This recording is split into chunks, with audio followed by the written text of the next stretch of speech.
ನಮಸ್ಕಾರ. ಸನಾತನ ವಿಚಾರ ಯೂಟ್ಯೂಬ್ ಚಾನಲ್ಗೆ ಸುಸ್ವಾಗತ. ಮದುವೆ ವಿಚಾರಗಳಲ್ಲಿ ನಿಧಾನವಾಗುತ್ತಿದ್ದರೆ, ವಿಳಂಬವಾಗುತ್ತಿದ್ದರೆ ಮಾಡಬಹುದಾದಂತಹ ಸುಲಭ ಮಂತ್ರಯಂತ್ರದ ತಂತ್ರಗಳನ್ನು ನೋಡೋಣ.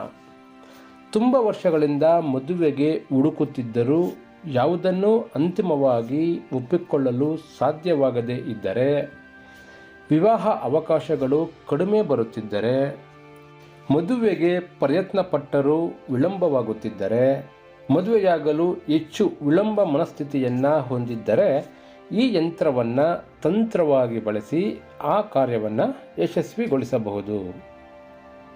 ಚಿತ್ರದಲ್ಲಿ ತೋರಿಸುತ್ತಿರುವಂತಹ ಈ ಯಂತ್ರವನ್ನು ಬುಧವಾರದಂದು ತಾಮ್ರದ ಹಾಳೆಯಲ್ಲಿ ಬೆಳ್ಳಿ ಸೂಜಿಯಿಂದ ಈ ಯಂತ್ರವನ್ನು ಕಡಿಮೆ ಅಂಕೆಗಳಿಂದ ಹೆಚ್ಚಿನ ಅಂಕೆಗಳು ಬರುವಂತೆ ರಚಿಸಿ ತಾಯತದ ರೀತಿ ಕೊರಳಿಗೆ ಧರಿಸಬಹುದು. ಅಥವಾ ಬುಧವಾರದಂದು ಬೆಳಗ್ಗೆ 6ರಿಂದ 7ರವರೆಗಿನ ಬುಧ ಹೋರದಲ್ಲಿ ಈ ಯಂತ್ರವನ್ನು ಕಡಿಮೆ ಅಂಕೆಗಳಿಂದ ಹೆಚ್ಚಿನ ಅಂಕೆಗಳು ಬರುವಂತೆ ನೀಲಿ ಬಣ್ಣದ ಶಾಹಿಯಿಂದ ರಚಿಸಿ ತಾಯತದ ರೀತಿ ಧರಿಸಬಹುದು. ಅಥವಾ ಆ ಯಂತ್ರವನ್ನು ತಮ್ಮ ಬಳಿ ಇಟ್ಟುಕೊಳ್ಳುವುದು.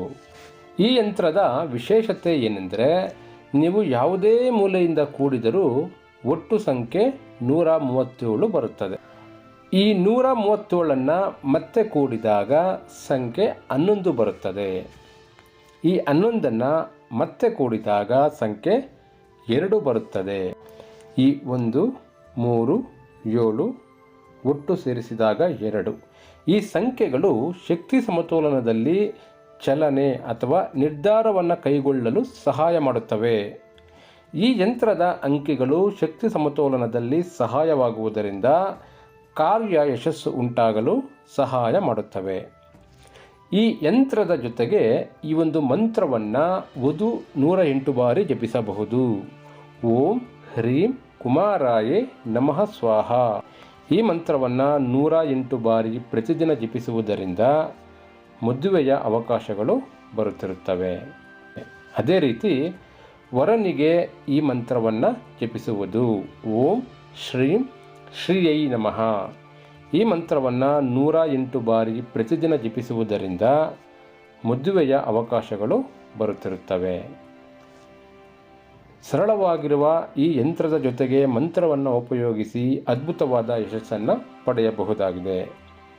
ಮಂತ್ರಯಂತ್ರಗಳ ಈ ಸುಲಭ ಪರಿಹಾರಕ್ಕಾಗಿ ಹಿಂದೆ ನಮ್ಮ ಸನಾತನ ವಿಚಾರ ಯೂಟ್ಯೂಬ್ ಚಾನಲನ್ನು ಬೆಂಬಲಿಸಿ. ಧನ್ಯವಾದಗಳು.